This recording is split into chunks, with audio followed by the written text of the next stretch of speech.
অপেক্ষা করতে আমি অভ্যস্ত, অপেক্ষা করতে আমার কোনো আপত্তি নেই, কিন্তু এবারের অপেক্ষা আমাকে মারাত্মকভাবে কষ্ট দিচ্ছে।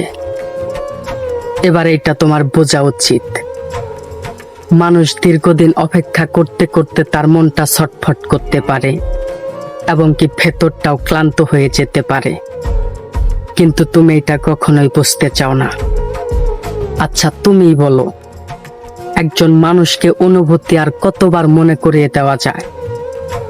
বিশ্বাস করো কলিজা, এবার আমার খুব কষ্ট হচ্ছে, তোমার কথার খুব তৃষ্ণাও পাচ্ছে।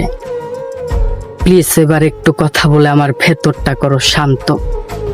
তুমি কেন বোঝো না?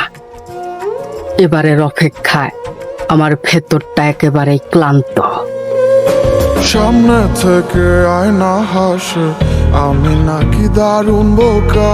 ডুবেছিলাম তার প্রেমে, তাই স্রোতে ভেসে গেছি একা।